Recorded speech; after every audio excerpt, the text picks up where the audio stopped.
갈라디아서 4장 21절에서 31절 우리 한 목소리로 함께 봉독하도록 합니다. 시작. 내게 말하라. 율법 아래 있고자 하는 자들아, 율법을 듣지 못하였느냐? 기록된 바 아브라함에게 두 아들이 있으니 하나는 여종에게서 하나는 자유 있는 여자에게서 났다 하였으며, 여종에게서는 육체를 따라 났고 자유 있는 여자에게서는 약속으로 말미암았느니라. 이것은 비유니 이 여자들은 두 언약이라. 하나는 신의 산으로부터 종을 낳은 자니 곧 하갈이라. 이 하갈은 아라비아에 있는 신의 산으로서 지금 있는 예루살렘과 같은 곳이니 그가 그 자녀들과 더불어 종노릇하고 오직 위에 있는 예루살렘은 자유자니 곧 우리 어머니라. 기록된 바 잉태하지 못한 자여 즐거워하라. 산고를 모르는 자여 소리질러 외치라. 이는 홀로 사는 자의 자녀가 남편 있는 자의 자녀보다 많음이라 하였으니, 형제들아 너희는 이삭과 같이 약속의 자녀라. 그러나 그때 육체를 따라 난 자가 성령을 따라 난 자를 박해한 것 같이 이제도 그러하도다. 그러나 성경이 무엇을 말하느냐? 여종과 그 아들을 내쫓으라. 여종의 아들이 자유 있는 여자의 아들과 더불어 유업을 얻지 못하리라 하였느니라. 그런즉 형제들아 우리는 여종의 자녀가 아니요 자유 있는 여자의 자녀니라. 아멘. 갈라디아서 해석 중에 가장 난해하고 또 가장 어려워하는 부분을 우리는 맡아드리고 있는데요. 특별히 사도 바울은 오늘 말씀에서 내가 너희에게 비유로 가르쳐 주겠다라고 이야기를 하고 있습니다.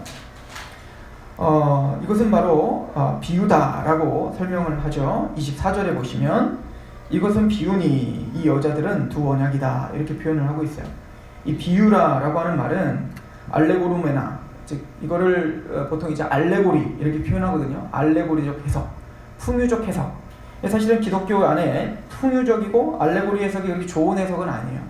그러나 사도 바울은 지금 특별히 하갈이라고 하는 여자와 또 사라라고 하는 여자, 그리고 이삭이라는 아들과 이스마엘이라는 아들을 들어서 풍유적, 알레고리적, 우리로 말하면 그 풍유적이 알레고리적으로만 해석한 게 아니라 모형론적, 즉 구약에 있는 내용이 바로 오실 메시아를 어떻게, 또 복음을 어떻게 설명하는지를, 구약 속의 복음이 어떻게 나타나는지를 내가 설명하마라고 이야기하는 거죠.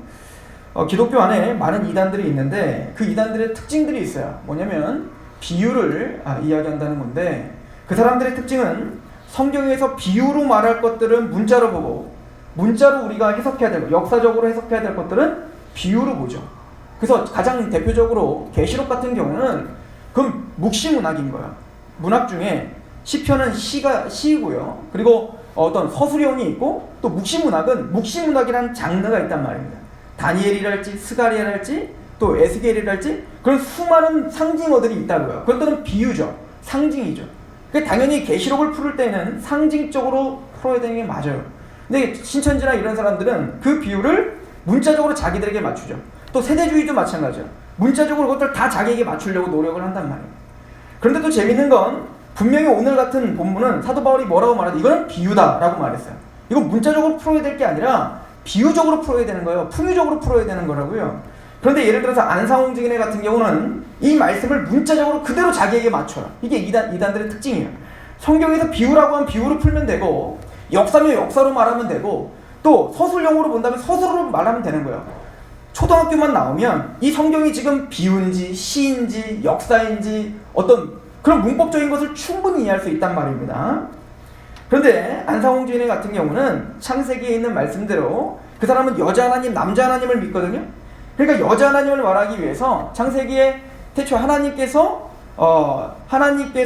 우리의 형상대로 남자와 여자를 창조했다라고 표현하는 것이에요. 우리라고 하는 단어, 또 하나님이라는 단어, 엘로힘, 복수란 말입니다. 그거 봐라. 하나님의 형상은 복수인데 남자와 여자를 창조한다고 했으니까 남자 하나님, 여자 하나님이 있는 거잖아 라고 이야기를 하죠. 그리고 바로 어디를 찾냐면 오늘 이 구절을 찾아와요. 그리고는 바로 이렇게 대입을 시킵니다. 하나님은 남자 하나님과 여자 하나님이 있다고 했지? 갈라디아서 4장 26절을 보니까 오직 위에 있는 예루살렘은 자유자니 곧 우리 어머니라고 하잖아. 위에는 우리 어머니가 계시잖아. 우리는 하나님 아버지만 믿고 있는데 보니까 성경은 위에 누구도 있다는 거예요? 어머니도 있다고 말하잖아. 그럼 계시록으로 막 넘어갑니다. 계시록 넘어가서 예루살렘과 신부, 그러니까 성령과 신부가 오라니 라고 이야기하죠. 그러니까 봐라, 성령님과 누가 같이 있어요? 신부. 성령인 안상홍증인 옆에 장길자 어머니 그 신부가 오라 하지 않냐.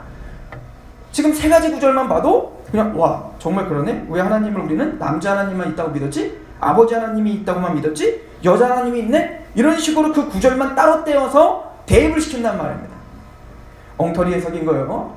우리의 형상대로 엘로힘이라고 할 때는 삼위일체를 말하는 겁니다. 또한 장원복수예요. 즉 하나님, 뭔가 왕을 말하거나 높고 위대한 사람을 표현할 때는 장원복수를 써요. 왕을 표현할 때는 그지만 그를 복수형으로 쓴다고요. 이게 장원복수라는 형태인 거예요. 고대 근동에 그 당시에 행행했던 문법 표현입니다. 그러니까 하나님을 표현할 때는 한 분이시지만 그분은 위대한 분이시기 때문에, 그분은 영광스러운 분이시기 때문에 장원복수형 엘로힘을 쓴 거라고요. 그리고 또 우리는 신약적인 관점으로 성부 하나님, 성자 예수님, 성령 하나님이 한 분이시라는 고백 때문에 엘로힘은 바로 삼위일체를 가리키는 겁니다. 그래서 우리의 형상은 바로 삼위일체를 가리키고 있는 것이죠. 오늘 본문도 마찬가지입니다. 오늘 분명히 이 구절은 비유다라고 이야기를 했습니다. 그렇게 문자적으로 위에 있는 어머니를 말하는 게 아닌 거예요. 이것은 비유라고 했습니다. 도대체 그러면 뭐에 대한 비유일까요? 오늘 말씀을 보십시오. 24절 같이 한번 읽어볼까요? 시작. 이것은 비유니 이 여자들은 두 언약이라. 하나는 신의 산으로부터 종을 낳은 자니 곧 하갈이라. 이 하갈은 아라비아에 있는 신의 산으로서 지금 있는 예루살렘과 같은 곳이니 그가 그 자녀들과 더불어 종노릇하고 오직 위에 있는 예루살렘은 자유자니 곧 우리 어머니라. 이 두 여자는 비유인데 뭐에 대한 비유냐면 두 언약에 대한 비유인 거예요. 성경에는 두 언약을 우리에게 설명해주고 있거든요. 그리고 지금 갈라디아서 전체의 내용은 그 두 언약이 얼마나 지금 갈등을 빚고 있는지를 설명해주고 있는 거예요. 사실은 이 두 언약은 갈등 관계가 아닙니다. 두 언약은 하나님이 둘 다 주신 거예요. 이것은 균형이 있어야 되고 이것은 어느 하나 없어서는 되는 게 아닌 거예요. 그죠? 그래서 이 두 언약은 율법과 복음을 말하는 겁니다. 다른 말로 말하면 옛 언약, 새 언약을 가리켜 이야기하는 거예요. 율법이 없으면 됩니까? 안 되죠. 율법을 통해서 우리는 뭐요? 초등학문이 되어 예수께로 인도하는 몽학선생이란 말입니다. 그러니까 율법은 우리에게 불필요한 게 아니라 율법은 우리에게 필수적인 겁니다. 왜요? 그 율법 앞에 서서 우리가 죄됨을 깨닫게 되니까요. 즉 우리가 죄인인 걸 깨달아 예수 그리스도를 믿게 될 수 있는 방법이 하나님은 우리에게 율법을 주심으로, 즉 우리의 죄를 흔드심으로 우리의 죄를 드러나게 하신다고요. 왜냐하면 우리는 모두가 만물보다 심히 부패한 게 사람의 마음이라. 그러나 누가 능히 이를 알리오만. 우리는 그 죄가 얼마나 큰지를 모르고 살기 때문에, 그럼 무지한 우리들에게 그게 얼마나 큰 죄인지를 설명하기 위해서 하나님은 옛 언약, 즉 율법을 허락하신 거죠. 그러나 그 율법으로는 뭡니까? 정죄의 직분이지 은혜의 직분, 구원의 직분은 주신 적이 없죠. 그래서 갈라디아서가 지금 계속 얘기하는 게 뭐죠? 율법이 요구하는 바는 모든 율법을 항상 지키는 거죠. 이걸 우리는 행위언약이라고 이야기를 합니다. 레위기 18장 5절에 보면 너희는 내 규례와 법도를 지키라. 사람이 이를 행하면 그로 말미암아 살리라. 나는 여호와라. 하나님이 레위기에 뭐라고 말씀하시냐면 너희는 내 규례와 법도를 지키라는 거예요. 사람이 이를 행하면 그로 말미암아 살리라. 즉 우리가 살 수 있는 방법, 우리가 생명을 얻을 수 있는 방법은 뭐라는 거예요? 하나님의 규례와 법도, 그 옛 언약, 그 하나님의 율법을 다 지키는 겁니다. 어떻게 해요? 모든 율법을 항상, 이 갈라디아서가 말하는 거죠. 야고보 사도는 좀 더 다르게 말했어요. 뭐라고 말하냐면 1,000,000가지 율법을 지키다가 한 가지만 어겨도 율법을 어긴 자다. 우리는 그 기준에 들어갈 수 있는 사람이 없는 거예요. 레위기의 이 행위언약, 즉 이 내 규례와 법도를 지키라. 사람이 이를 행하면 그로 말미암아 살리라. 이 기준 앞에 자격이 되는 사람은 아무도 없는 거죠. 아담도 실패했죠. 하나님이 아담에게 제일 먼저 행위 언약이라는 걸 줬습니다. 이게 뭐죠? 선악과를 먹지 말라는 겁니다. 선악과를 먹으면 전혀 죽으리라는 것입니다. 이게 행위 언약인 거예요. 그래서 호세아서에 여러분들이 나중에 보시면 호세아가 뭐라고 하니 이스라엘 백성들이 율법을 어기는 걸 보면서 뭐라고 하냐면 너희가 아담처럼 언약을 어겼도다 라고 표현한다고요. 그러니까 아담이 선악과를 따먹은 건 뭐예요? 하나님과 언약을 어긴 겁니다. 어떤 언약이요? 행위 언약이라고 부르는 거예요. 이거를 율법이라고 부르는 겁니다. 선악과를 따먹지 마라, 먹으면 정령 죽으리라 하신 그 한마디에는 이걸 더 구체화시키고 우리에게 적용시켜놓은 게 뭐냐면, 더 세분화시켜놓은 게 뭐냐면 바로 율법인 겁니다. 613가지가 되는 율법이 바로 선악과를 따먹은 행위 언약을 우리에게 설명해 준 겁니다. 구체화시킨 것이죠. 즉 그 행위 언약으로는 우리는 구원받을 수 없다, 이것을 설명해 주는 것이죠. 자, 오늘 갈라디아 교회가 무슨 문제에 있었죠? 갈라디아서를 왜 사도 바울이 지금 흥분하며 지금 기록하고 있었죠? 갈라디아 교회 사람들에게 사도 바울이 복음을 전했었습니다. 오직 예수 그리스도의 십자가와 부활을 믿음으로 구원받는 거지 그 어떤 것으로도 구원받는 것이 아니야, 그랬는데 그 갈라디아 사람들은 그 예수를 받아들였단 말입니다.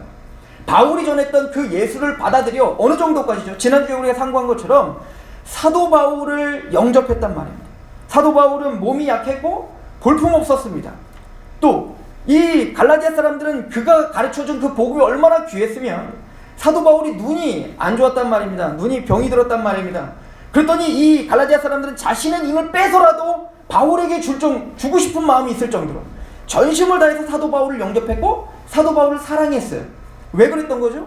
사도 바울이 좋아서가 아니라 사도 바울이 갖고 있었던 그 복음의 귀함 때문이었죠. 그 복음의 존귀함 때문에 이 갈라디아 사람들은 사도 바울을 사랑했다라고 사도 바울은 이야기해주고 있어요. 그런데 그 갈라디아 교회에 유대주의적 거짓 교사들이 침투해 들어왔죠. 그래서 뭐라고 이야기한 겁니까? 나는 저 예루살렘에서 온 사람이야. 난 베드로랑 친해. 난 야고보랑 친하단 말이야. 근데 그 바울은 거짓 선지자야. 거짓 사도란 말이야. 그는 사도가 아니야. 예수님을 직접 보지도 못했어. 이것들을 우리는 갈라디아에서 사도 바울이 어떻게 논증하고 있었는지 다 배웠습니다.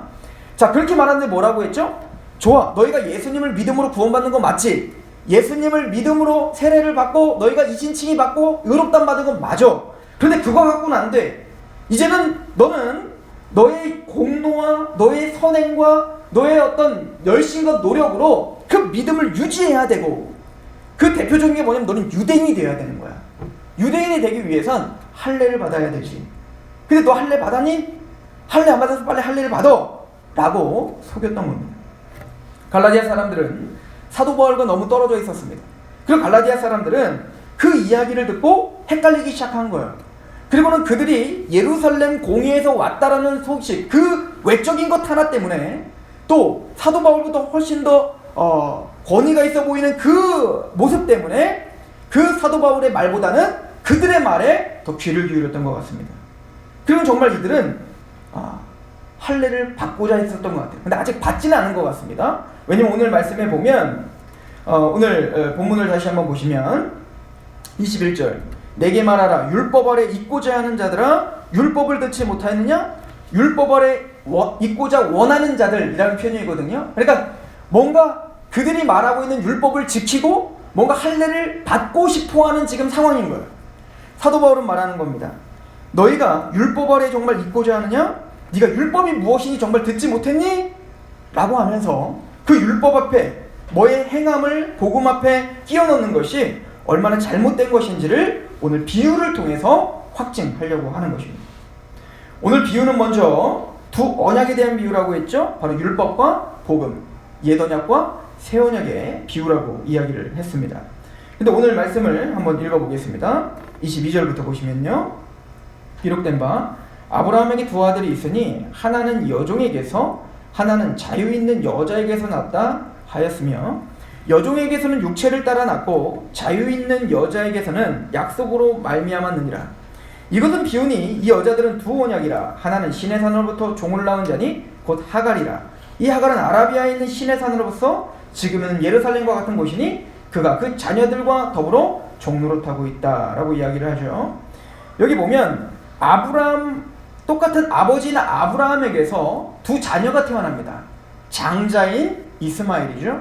그리고 그 다음에 태어난 사람이 누굽니까? 바로 이삭입니다. 이 이스마엘과 이 이삭을 통해서 지금 바울은 율법에 속한 자와 은혜에 속한, 언약에 속한 자에 대해서 설명하고자 하는 거예요. 아버지는 같아요.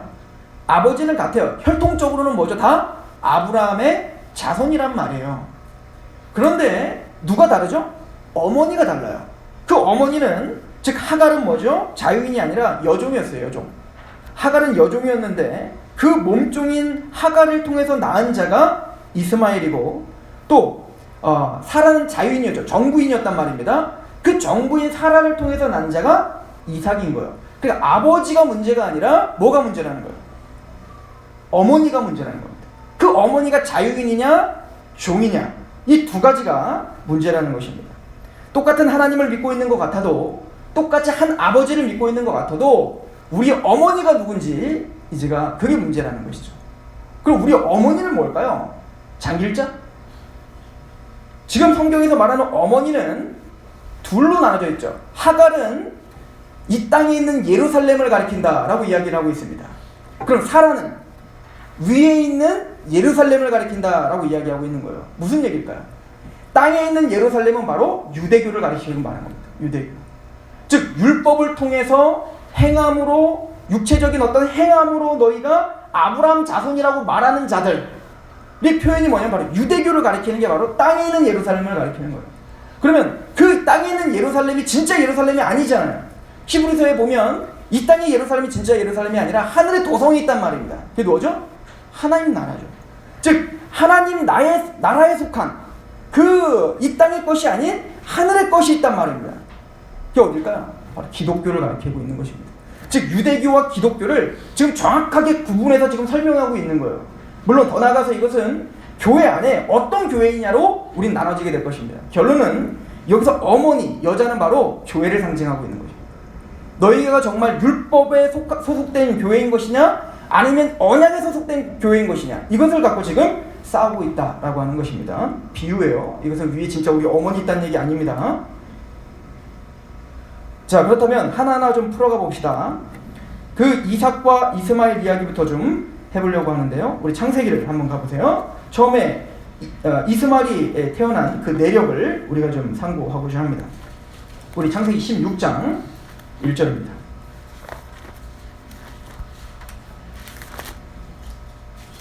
이미 갈라디아 성도들은 너희가 알고 있는 바와 같이 라고 하는 걸 보면 이삭과 이스마엘 이야기, 하갈과 사라 이야기를 너무 잘 알고 있었던 것 같습니다. 그래서 우리가 신약을 이해하기 위해서는 여러분들 구약을 잘 아셔야 됩니다. 구약을 이해하지 못하면 신약이 잘 이해가 가지 않아요. 그러니까 여러분들 구약도 잘 읽으셔야 되는 거예요. 우리 창세기 16장 1절부터 제가 한번 읽어볼게요. 아브라함의 아내 사레는 출산하지 못하였고 그에게 한 여종이 있으니 애굽 사람이요 이름은 하갈이라. 사레가 아브라함에게 이르되 여호와께서 내 출산을 허락하지 아니하셨으니 원하건대 내 여종에게 들어가라. 내가 혹 그로 말미암아 자녀를 얻을까 하노라 하매 아브라함이 사라의 말을 들으니라. 아브라함이 아내 사레가 그 여종 애굽 사람 하갈을 데려다가 그 남편 아브라함에게 첩을 준 때에는 아브라함이 가나안 땅에 거주하는 지 10년 후였더라. 이렇게 표현하고 있죠. 하나님께서는 아브라함에게 약속을 하셨습니다. 뭐라고 약속하셨냐면 너에게 너의 자손을 줄 건데 그 자손이 하늘의 별과 같이 또 땅의 모래와 같이 많게 하실 거야. 이게 하나님이 아브라함에게 주신 언약입니다. 이 언약은 단순히 아브라함 개인에게 주신 언약이 아닙니다. 이미 갈라디아 3장에는 뭐라고 하냐면 하나님께서 아브라함에게 미리 복음을 선포해 주시되 너로 인하여 이방인이 복을 얻겠다라고 하신 그 약속이 뭐였다고요? 복음이었다고 갈라디아 3장이 분명히 우리가 찾아봤었죠. 그리고 갈라디아 3장 16절에 뭐라고 합니까? 아브라함에게 약속한 그 자손은 여럿을 가리켜 자손들이라 하지 않고 오직 하나를 가리켜 자손이라 하였으니 누구요? 예수 그리스도니라. 그러니까 아브라함에게 약속한 자손들은 여러 자손들을 가리키는 게 아니라 누굴 가리킨다고요? 예수님을 설명한단 말입니다. 그러니까 구약 성경의 아브라함의 언약은 단순히 아브라함 너 크게 해줄게, 너 잘 먹고 잘 살게 해줄게의 언약이 아니야. 이건 복음을 설명하고 있는 언약이란 말입니다.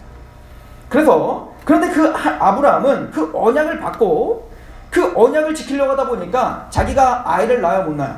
못 낳는 겁니다. 사실은 문제는 누구에게 있었냐면 사라에게 있었죠. 사라가 아기를 못 낳는 거예요. 그러니까 그 사라가 나로서는 낳을 수가 없으니까 하나님의 약속은 분명히 있고 그 자손이 있으려면 자녀를 낳아야 되는데 자녀를 못 낳잖아요. 지금 86세가 된 거거든요, 이 아브라함이. 그러니까 좀만 더 지나면 이제 100세가 될 텐데 더 이상 늦추면은 자녀를 낳을 수 없고 하나님의 약속이 이루어질 것 같지 않으니까 자신의 육체적인 방법으로 뭐요? 그 하나님의 약속을 이루려고 하는 것이죠. 그래서 결론적으로 나타나는 게 뭐요? 하갈을 통해서 나왔던 이스마엘입니다. 무슨 얘기일까요? 그래서 갈라디아서의 사도 바울은 육체를 통하여 하갈과 육체를 통하여 난 자가 이스마엘이고 약속을 통하여 난 자가 누구라고 이야기해요? 이삭. 그러니까 낳는 방식이 다르다는 겁니다. 이스마엘은 누구냐면 자신의 생각과 자신의 마음과 자신의 행함으로 자신의 육체적인 생각으로 육체적인 방법으로 낳은 자가 누구예요? 이스마엘인 거예요. 그럼 이삭은 누굴까요? 이삭은 100세 때 우리가 잘 아는 것처럼 100세 때 하나님이 사라가 경수가 완전히 끊어졌을 때 경수가 완전히 끊어서 아이를 낳지 못할 그때에 하나님이 기적적으로 주신 아이가 누굽니까? 이삭이죠. 그러니까 이것은 인간적인 방법으로 낳는 게 아니라 하늘로부터 하나님의 기적과 하나님의 은혜를 통하여 낳는 자녀가 누구예요? 이삭인 거예요.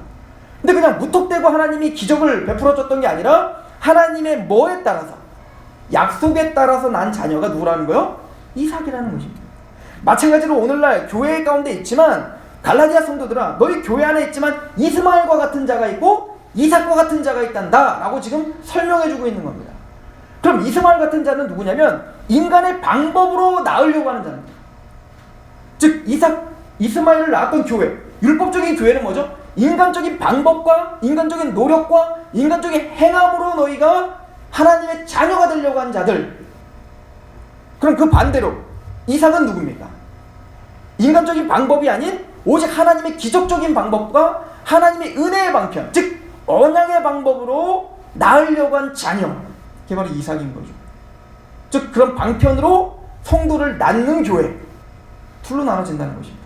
그럼 그 당시 유대교는 뭐라는 겁니까? 그 율법을 철저히 지켜 행함과 공로로 구원을 받으려고 한단 말입니다. 이게 뭐예요? 이스마엘을 낳으려고 하는 교회다라고 지금 표현하고 있는 겁니다. 그럼 반대로 이삭을 낳는 교회는 뭐냐? 복음적인 교회는 뭐라는 겁니까?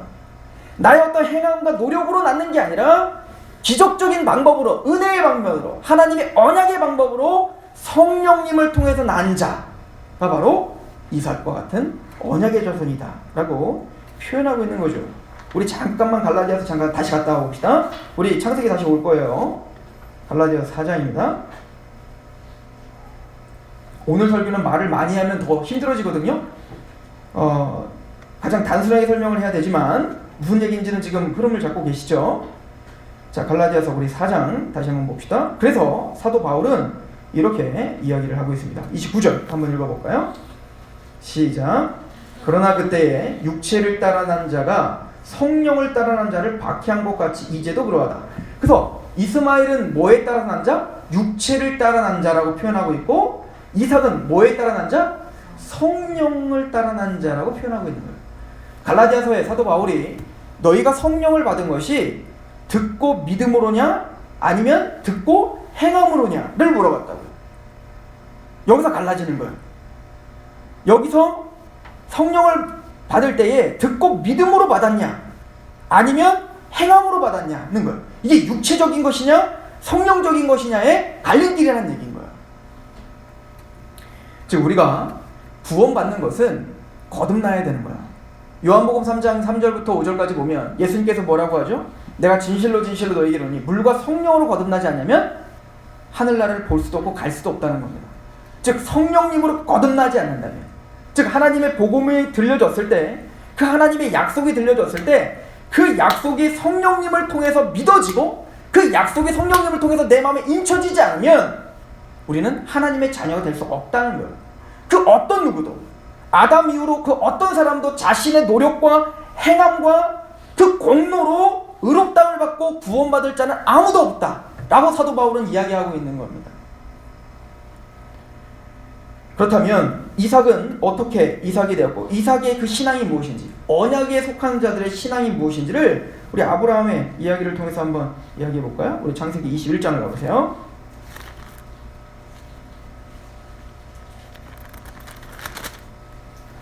이스마엘은 바로 하갈을 통해서 아브라함과 사라가 자신의 육체적인 노력과 행함으로 그 언약을 성취하려고 했었던 실수였어요.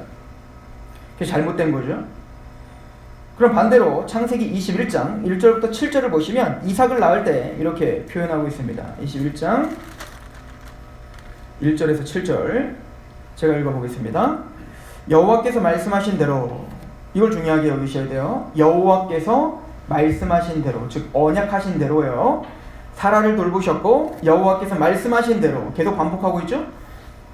사라에게 행하셨으므로 사라가 임신하고 하나님이 말씀하신 시기가 되어 노년의 아브라함에게 아들을 낳으니 아브라함이 그에게 태어난 아들 곧 사라가 자기에게 낳은 아들을 이름하여 이삭이라 하였고 그 아들 이삭이 난 지 8일 만에 그가 하나님이 명령하신 대로 할례를 행하였더라.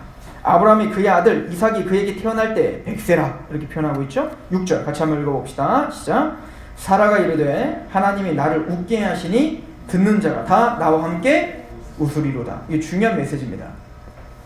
이삭의 이름은 웃음입니다. 그죠? 왜 이삭의 이름이 웃음일까요? 하나님이 말씀하신 대로 그 언약대로 하나님이 정말 성취해 주셨기 때문에 그 기쁨의 웃음이죠. 근데 사실은 아브라함과 사라는 하나님이 약속하셨을 때 그 약속을 믿지 못했습니다. 그 약속을 듣고 하나님의 약속을 듣고 비웃었어요. 언제? 창세기 12장에 막 부름받았을 때? 아니요. 100세가 된 99세. 지금 이 사건 1년 전까지만 해도, 이 사건 바로 1년 전까지만 해도 하나님께서 너를 통해서, 사라를 통해서 아들을 낳게 할 거야 라고 하나님이 약속하셨는데 아브라함도 사라도 다 어떻게 했어요? 비웃었습니다. 왜 비웃었죠? 도저히 납득이 가지 않기 때문에 그렇습니다. 하나님 너무 하신다는 겁니다. 장난도 심하다는 거죠. 즉 아브라함과 사라의 수준은 어떻다는 거예요? 하나님의 약속을 제대로 믿어야 봅니다. 못 믿고 있더라는 거죠. 우리 찾아볼까요? 우리 18장 가보세요.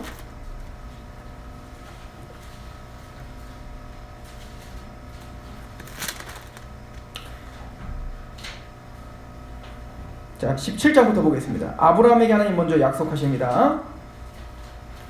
17장 15절 하나님이 또 아브라함에게 이르시되 내 아내 사레는 이름을 사레라 하지 말고 사라라 하라. 내가 그에게 복을 주어 그가 내게 아들을 낳아주게 하며 내가 그에게 복을 주어 그를 여러 민족의 어머니가 되게 하리니 민족의 여러 왕이 그에게서 나리라. 아브라함이 엎드려 웃으며 마음속으로 이르되 100세 된 사람이 어찌 자식을 낳을까? 사라는 90세니 어찌 출산하리요 하고. 그러니까 이 아브라함은 하나님이 약속했을 때 그 약속을 듣고 어떻게 하고 있어요? 비웃고 있다고요. 진짜 재밌다. 이게 어떻게 이루어지냔 말이야 라고 비웃고 있죠. 사라는 다릅니까? 18장을 가보십시다. 18장 9절입니다. 그들이 아브라함에게 이르되 내 아내 사레가 어디 있느냐 대답하되 장막에 있나이다. 그가 이르시되 내년 이맘때, 그 1년 전 이야기예요. 내년 이맘때 내가 반드시 내게로 돌아오리니 내 아내 사레에게 아들이 있으리라 하시니 사라가 그 뒤 장막문에 들었더라. 아브라함과 사라는 나이가 많아 늙었고 사라에게는 여성의 생리가 끊어졌는지라. 사라가 속으로 웃고 이르되 내가 노쇠하였고 내 주인도 늙었나니 내게 무슨 즐거움이 있으리요. 여호와께서 아브라함에게 이르시되 사라가 왜 웃으며 이르기를 내가 늙었거늘 어떻게 아들을 낳으리요 하느냐. 여호와께 능치 못한 일이 있겠느냐. 기한이 이를 때 내가 내게로 돌아오리니 사라에게 아들이 있으리라. 사라가 두려워서 부인하여 이르되 내가 웃지 아니하였나이다. 이르시되 아니라 네가 웃었다. 너 왜 웃어? 사라가 뭐라고? 나 안 웃었는데요. 웃었어 라고 이야기를 하죠. 그러니까 사라도 아브라함도 100세 때 아들을 낳으리라는 걸 1년 전까지만 해도 어떻게 하고 있는 거예요? 믿지 못하고 있었다는 거예요.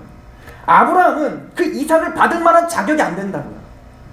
지금 몇 년 동안이나 아브라함을 계속 설득하고 인도하셨는데 아브라함과 사라는 끝까지 그 이삭이 태어날 것에 대해서 믿지 못했다고요. 그런데 하나님은 약속하신 그 하나님이 어떻게 하시더라는 겁니까? 너희들이 그러건 말건 그 약속을 성취해 주시더라 말이에요. 그러면 마침내는 그 비웃음을 하나님의 그 성취, 언약을 성취하신 그 기쁨의 웃음으로 바꿔주시더라는 겁니다. 이게 누구예요? 하나님이신 겁니다. 아브라함과 사라의 믿음이 대단해서 그들을 열방의 어미, 열방의 아비 아브라함이라고 이야기하고 있는 게 아니에요. 그들은 여전히 믿음이 약했고 하나님 앞에 그런 칭함을 받을 만한 자격이 되지 않았단 말입니다. 뭔가 행한 게 없다니까요. 사도 바울은 그래서 이것을 이렇게 표현하고 있죠. 로마서 4장은 이렇게 이야기를 해요. 4장 5절에 이를 아니할지라도 경건하지 아니한 자를 의롭다 하시는 이를 믿는 자에게는 그의 믿음을 의로 여기시는. 아브라함은 경건치도 않고 일한 것이 없어요. 그런데 하나님께서 내가 너에게 그 자손을 주마 라고 하신 그 약속을 믿는 거, 그 믿음 하나 때문에 너를 의롭다 보신다는 거 아니에요? 이게 창세기 15장의 이야기입니다. 자격이 안 되는 사람입니다. 도저히 하나님의 아브라함, 사라라는 칭함을 받을 수 없는 사람입니다.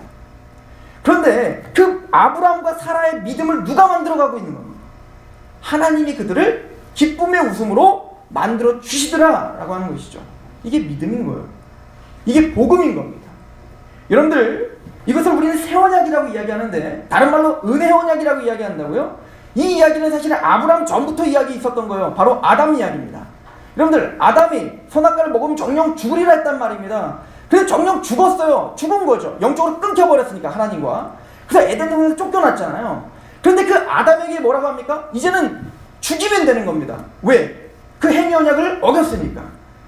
그들은 이쁠래야 이쁠 수가 없어요. 만물보다 심히 부패한 자가 됐기 때문에. 이제는 하나님이 진노하시고 분노의 대상이 됐단 말입니다. 그런데 그 아담을 향하여 죄를 지은 아담에게 제일 먼저 하셨던 약속이 뭐죠? 여자의 후손이 뱀의 머리를 밟을 거야. 이게 복음이죠. 지금 아무 자격이 없는 아담입니다. 그냥 죽어 마땅한 하와입니다. 그런데 그들에게 누구를 약속하고 있는 거예요?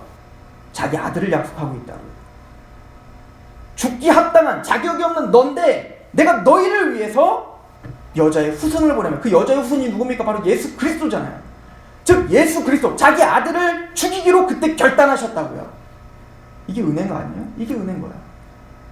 이걸 은혜 언약이라고 하고, 그걸 나중에 예레미야를 통해서 새 언약이라고 표현한 것입니다. 아브라함이 마찬가지인 거예요. 이삭이 낳은 것은, 이삭이 낳을 때 이삭이 뭔가 잘해서가 아닙니다. 믿음입니다. 근데 그 믿음도 하나님이 주셨다는 겁니다. 이게 성경이 하는 얘기인 거예요. 어느 정도로 하나님이 이것을 이야기했죠? 우리 갈라디아서 강의를 통해서 이미 약속했어요. 이미 상고했죠. 창세기 15장을 보십시오. 하나님이 얼마나 이 언약을 중요하게 여겼는지. 창세기 15장입니다. 이 창세기 15장은 은혜 언약의 아주 중요한 모형이 되죠. 언약이라는 단어는 바로 메리트예요. 메리트는 자르다 라고 하는 뜻입니다. 왜 언약이라는 말이 자르다라는 뜻이 됐을까요? 이래서 온 겁니다. 창세기 15장 17절부터 볼게요. 해가 져서 어두울 때 연기나는 화로가 보이며 타는 횃불이 쪼갠 고기 사이로 지나더라. 그날에 여호와께서 아브라함과 더불어 언약을 세워 이르시되 내가 이 땅을 애굽 강에서부터 큰 강 유브라데까지 내 자손에게 주노니 곧 겐 족속과 그니스 족속과 감몬 족속과 헷 족속과 브리스 족속과 르바 족속과 아모리 족속과 가나안 족속과 기르가스 족속과 여부스 족속의 땅이라 하셨느니라 라고 이야기를 하죠. 지금 아브라함이 하나님께 뭐라고 물어봤냐면, 하나님, 이 가나안 땅을 나에게 주실 것을 우리가 어떻게 믿습니까? 내가 어떻게 믿습니까? 라고 하나님께 물어봤더니 하나님이 아브라함을 재우죠. 그리고 뭡니까? 그 꿈 중에 어떤 걸 보여줍니까? 하나님께서 너는 고기를 잘라서, 그 짐승들을 잘라서, 정결한 짐승을 잘라갖고 반으로 쪼개라는 거 아니에요? 그리고 어떻게 했죠? 그 사이를 하나님 홀로 지나가시는 겁니다. 즉 이거는 바로 베리트예요. 이걸 우리는 조약이라고 표현합니다. 이 베리트라는 단어는 고대 근동의 나라와 나라끼리 맺는 조약이에요. 뭐 을사조약이니 강화도 조약이니 할 때 그 조약. 즉 뭐냐면 그 나라끼리 서로 맹약을 체결하는 것이죠. 그런데 그 체결할 때 두 왕이 어떻게 하는 거예요? 두 왕이 같이 쪼갠 고기 사이를 지나가게 돼 있었단 말이에요. 그래서 자르다라는 뜻인 거예요. 베리트는. 즉 무슨 얘기입니까? 만약에 이 언약과 이 조약을 깨트리는 왕은 어떻게 하겠다는 거예요? 이 고기처럼 쪼개져 죽겠다는 겁니다. 즉 죽음을 각오하고 맺는 언약이 바로 베리트인 거예요. 그런데 하나님이 아브라함과 체결한 언약이 바로 그 베리트라는 것입니다. 그러면 누가 지나가야 되죠? 아브라함이 지나가야죠. 하나님은 거룩한 하나님이시니까 하나님이 쪼개질 이유가 뭐가 있어요? 죽음을 모르시는 분인데, 하나님 공의로우신 분이니까 당연히 아브라함이 지나가야죠. 내가 쪼개지는 한이 있더라도 하나님 말씀 지킬게요. 이게 뭐예요? 행위 언약 아닙니까? 율법? 그래서 우리는 모두가 율법 앞에 모두가 다 범했다고요. 우리는 다 아담 이후로. 그러면 누가 쪼개져야 되는 거예요? 우리가 쪼개져야 된다고요. 내가 쪼개지고 영원한 지옥 형벌을 받아야 된단 말입니다. 그런데 이 쪼개짐에 아브라함을 지나가게 하지 않고 누구를 지나가게 합니까? 하나님 스스로 지나가더라는 거예요. 누가 쪼개지겠다는 거예요? 하나님이 쪼개지시겠다는 거예요. 내가 쪼개지는 한이 있더라도 이 약속을 반드시 지키마. 이게 베리트예요. 이게 은혜 언약입니다. 그 언약으로 체결된 그 약속이 이삭을 통하여 지금 성취된 겁니다. 그 베리트의 언약이 아브라함과 사라가 비웃었던 그 마음을 기쁨의 웃음, 그 언약을 성취하신 그 하나님을 찬양하는 웃음으로 바꿔주시더라는 것이죠. 이게 은혜 언약인 것입니다. 바울은 바로 이러한 마음으로 지금 설명하고 있는 겁니다. 율법이 너희들은 정말 무엇인지 모르는 거니? 너희가 율법으로 다시 돌아가려고 하는 것이 어떤 이야기인지 너희 정말 모르는 거니? 하나님이 그 아들을 통하여 우리에게 약속하신 그 언약을 떠나 그 율법으로 간다는 것은 너희가 쪼개진다는 얘기인 거야. 다른 말로 말하면 너희가 자유의 여자로서 그런 복음 가운데 구원을 받은 하나님의 백성들이 다시 이방인처럼 되는 얘기야. 그럼 뭐라고 하냐면 예루살렘이 원래 어디 있죠? 가나안 땅에 있잖아요. 약속의 땅이 원래. 잘 모르시나요? 예루살렘 모르세요? 가나안 땅에 있죠? 그런데 오늘 갈라디아서를 보세요. 이건 비유입니다. 실제는 아니에요. 예루살렘은 어디 있어요? 가나안 땅에 있는 겁니다. 근데 갈라디아서는 이렇게 표현합니다. 한번 가보세요. 갈라디아서 4장. 여러분들 예루살렘 성 그리고 예루살렘 성전이 세워진 곳은 대단히 중요한 곳입니다. 그 예루살렘 성전이 세워진 곳은 바로 어디냐면 모리아산인 거예요. 모리아산. 모리아산은 아브라함이 이삭을 제사로 드리려고 했던 산이잖아요. 즉 그 아브라함이 이삭을 제사로 드리려고 했던 그것은 정확하게 뭐에 대한 모형이죠?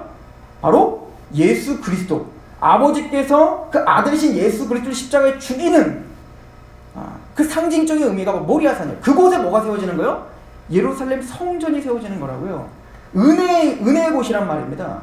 그런데 유대인들은 그 가나안 땅 약속의 땅에 있으면서도 거기 살고 있으면서도 그 은혜와 언약 안에 거하지 않고 뭐를 지키려고요? 율법을 지켜 구원받으려고 한다고요. 그러므로 너희는 약속의 땅에 있지 않고 예루살렘은 어디 있다고 표현하냐면 아라비아에 있다 라고 표현한다고요. 한번 봅시다. 우리 갈라디아서 4장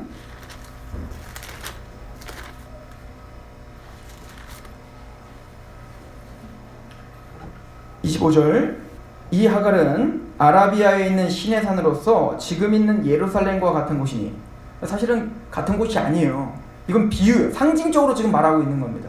그러니까 이들은 지금 육체적으로는 예루살렘에서 약속의 땅에 거하는 나는 육체적인 하나님의 자손이야, 아브라함의 자손이지를 자랑하지만 그들은 약속의 자녀가 아니라 저 아라비아, 이 아라비아는 뭐냐면 이슬람 사람들이 이스마엘의 후손들이 살고 있는 곳이거든요.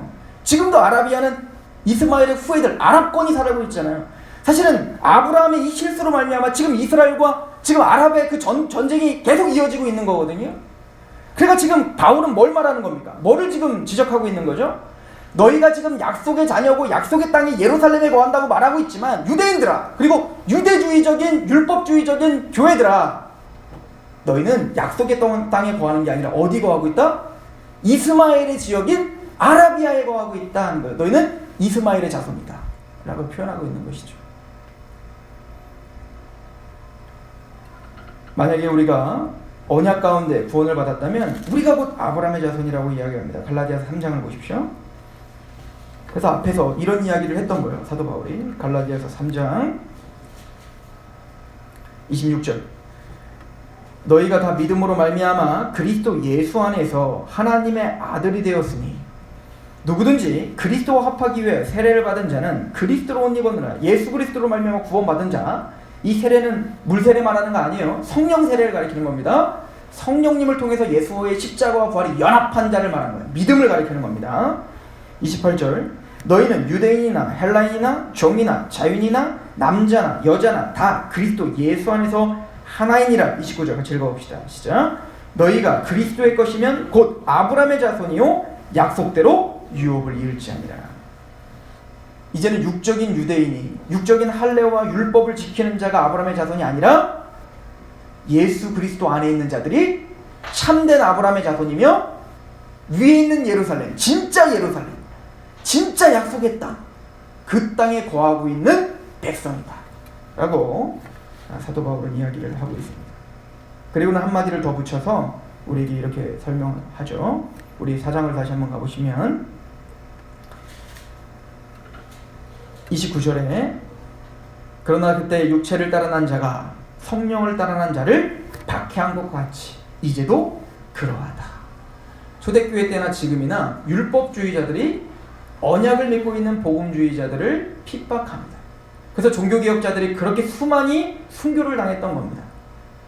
하나님의 말씀, 복음에 집착하는 것이 아니라 공로와 선행을 통해서 구원을 받겠다라고 했던 그런 교리와 맞섰던 많은 사람들이 핍박당하고 조롱당하고 있는 거예요. 오늘날도 한국교회에도 은혜주의보다 복음주의보다는 율법주의가 더욱더 팽배한 것 같습니다. 율법은 너는 뭐 해라 마라 이렇게 말하죠. 그러나 언약은 내가 그렇게 하겠다라고 하는 것입니다. 이게 바로 하나님께서 우리에게 언약하시는 방편입니다. 로마서 8장을 보고 오늘 말씀을 마치도록 할까요? 로마서 8장입니다. 즉 제대로 된 하나님의 복음을 갖고 있는 사람들에게는 핍박이 필연적이다, 고난이 필연적이다 라고 사도 바울은 갈라디아 교회에게 말하고 있는 것과 같습니다. 로마서 8장 18절입니다.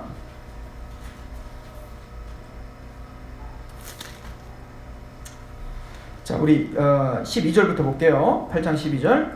그러므로 형제들아 우리가 빚진 자로 돼 육신에게 져서 육신대로 살 것이 아니니라.